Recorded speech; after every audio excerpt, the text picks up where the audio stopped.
In the vast expanse of the cosmos, a phenomenon has captivated the human imagination for generations. UFOs, now referred to as UAPs.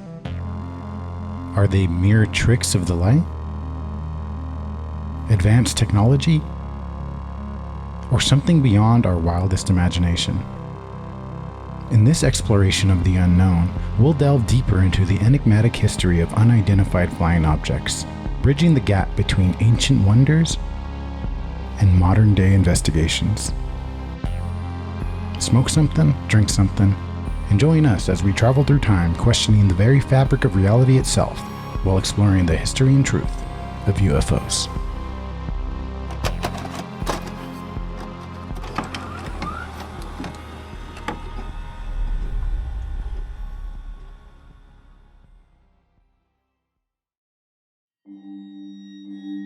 The first ever alleged UFO sighting in recorded human history happened around 1450 BC in ancient Egypt.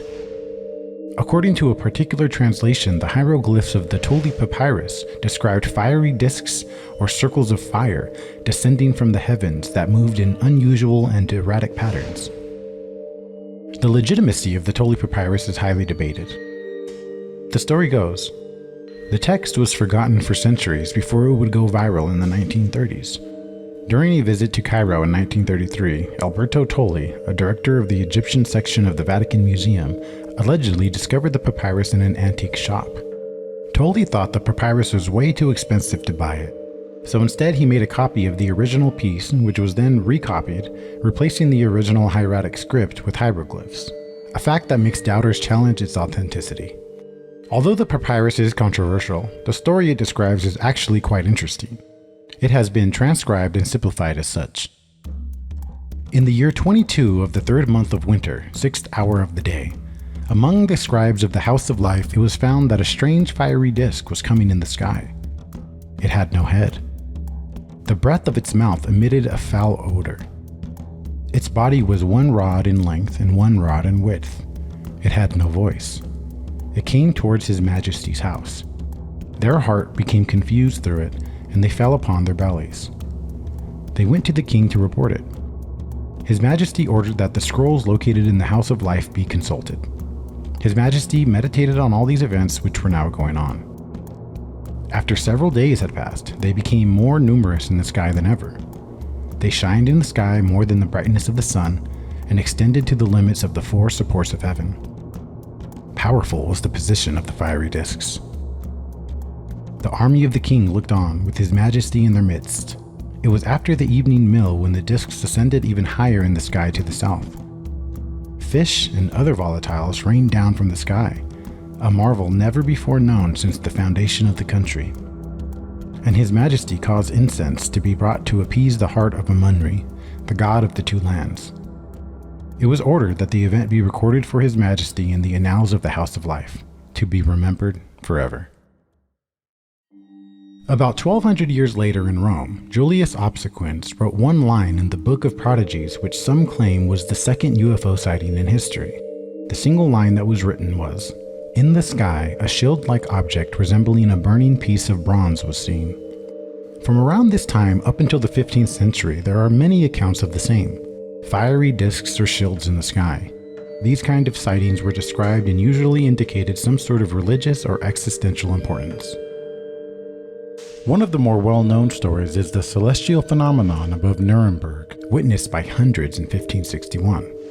This account featured a sky filled with lights of various colors, shapes, and sizes, including discs, rods, and even tubes, which appeared to be moving and fighting across the sky, and even flying in and out of the sun. This battle was said to last for hours, and when it was done, all the shapes in the sky fell from the sun down upon the earth as if they all burned, and they then wasted away on the earth with immense smoke. While this does sound quite theatrical, many people believe this was simply a case of a mock sun, also called perihelia in meteorology, which is an atmospheric optical phenomenon that consists of a bright spot to one or both sides of the sun. This, coupled with the fact there were many other texts of similar descriptions during this time in Germany, lead many to believe this was a natural phenomenon that was misconstrued and used for religious and military gain. And before we reach the 20th century, there is one more account that I found to be one of the more interesting ones. The Utsuro Bune incident of 1803. In early 1803, a mysterious and unusual vessel, referred to as Utsuro Bune, which translates to hollow ship or empty boat, reportedly washed ashore in the Hitachi Province of Japan. The vessel's appearance, its contents, and the accounts of those who encountered it have intrigued researchers and generated various interpretations. The vessel was round, approximately 5.4 meters in diameter, its exterior adorned with intricate designs and windows that hinted at the possibility of an occupant within. And indeed, inside the vessel, a scene straight out of an episode of The Twilight Zone, a beautiful woman with soft skin and wearing unusual clothes emerged. She held a mysterious box in her hands. She spoke a foreign language that no one could understand and refused to let anyone touch the mysterious box she kept in her grasp. There is no definitive ending to the story, and although it is well documented and written about in multiple essays and journals of the time, there is no hard evidence this actually occurred and is usually written off as mere Japanese folklore. So were these accounts of ancient history glimpses of extraterrestrial visitors, or perhaps manifestations of a collective human yearning for something more? The 20th century ushered in a new era of sightings, propelling UFOs into the public consciousness. Since 1901, there have been thousands, if not hundreds of thousands of reported UFO sightings across the world. It would be rather difficult to list them all in this video, but here's 10. In 1908, a massive explosion occurred over Siberia's Tunguska region, flattening trees over a wide area. While believed to be caused by a meteor or comet, some speculate about possible UFO involvement due to the event's mysterious nature. Pilot Kenneth Arnold's 1947 sighting near Mount Rainier, Washington, of 9 crescent-shaped objects flying at incredible speed sparked the term flying saucer and marked the onset of modern UFO interest.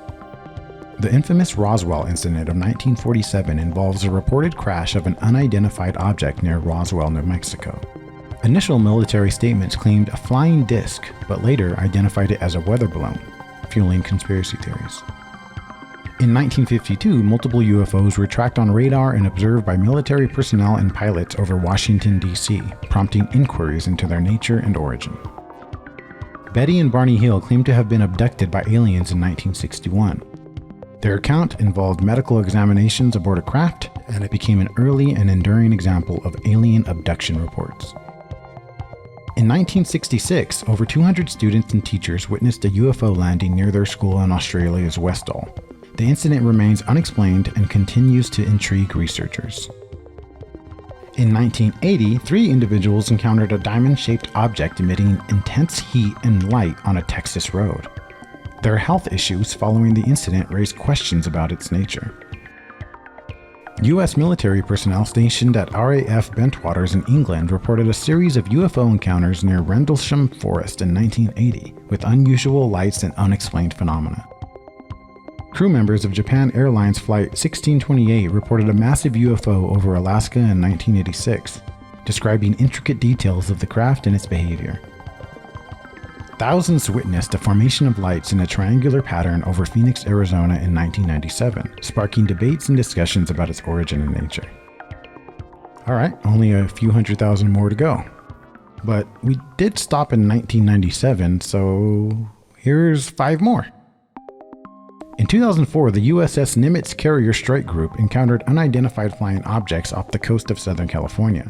Pilots reporting observing tic-tac-shaped objects with advanced flight capabilities. Commander David Fravor would be the primary witness of these events, and in 2017 a video entitled Fleur 1 would be released of this exact event. In 2006, multiple airport employees and witnesses reported a disc-shaped object hovering over Chicago's O'Hare International Airport, causing a temporary disruption in operations as the object shot up into the sky, leaving a noticeable hole in the cloud cover. The Chilean Navy released a video in 2014 showing an infrared recording of a UFO displaying remarkable maneuvers over the ocean. The encounter was witnessed by experienced Navy personnel. In 2017, the U.S. Department of Defense released 3 videos captured by U.S. Navy pilots showing encounters with unidentified aerial objects. These 3 videos were titled Fleur 1, Gimbal, and Go Fast. These videos gained widespread attention due to their compelling nature and the credibility of the pilots involved. Also, this guy helped. In 2018, I witnessed what I believed to be a UFO. This is that video. What the fuck?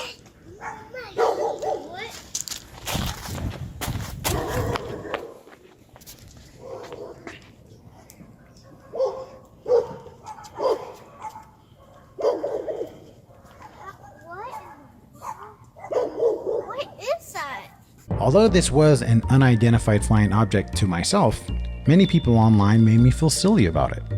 Apparently, it was simply a rocket launch from SpaceX. Who would have thought? The frequency and variety of these incidents have prompted a growing chorus of questions that demand answers, not just from the scientific community, but from our very society as a whole. And now, as we step into the 21st century, the quest for understanding continues. But this time, even those who have remained silent for decades are being forced to speak up.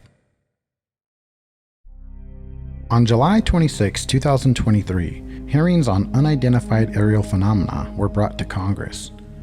David Grush, a former military intelligence officer with a career shrouded in secrecy, gave testimony that sent shockwaves through the world. In gripping accounts under oath, David Grush recounted his experiences during his time in military intelligence. He described encounters with UAPs that defied the laws of physics as we understand them. These craft, he revealed, exhibited flight capabilities far beyond our most advanced technology, performing maneuvers that seemed to challenge the very fabric of space and time. Grush served as a representative on 2 Pentagon task forces investigating UAPs until earlier this year. He told lawmakers that he was informed of a multi-decade UAP crash retrieval and reverse engineering program during the course of his work examining classified programs. He said he was denied access to those programs when he requested it, and accused the military of misappropriating funds to shield these operations from congressional oversight. He later said he had interviewed officials who had direct knowledge of aircraft with non-human origin, and that so-called biologics were recovered from some craft. Grush's revelations have not only rattled the military and intelligence communities, but have also spurred an unprecedented public dialogue. As his words reverberated through the halls of Congress, they reached millions across the world, prompting us to reconsider our understanding of reality. Could these extraordinary accounts hold the key to unlocking mysteries that have perplexed humanity for centuries? In the everyday monotony of existence, UFOs stand as beacons of mystery, beckoning to us to contemplate our place in the universe. From the ancient to the contemporary, from Earth to the cosmos, the history and truth of UFOs remain an ever-evolving enigma. As you contemplate the vastness of the universe and the mysteries it holds, remember that the journey is just beginning, and the truth may be closer than we dare to imagine.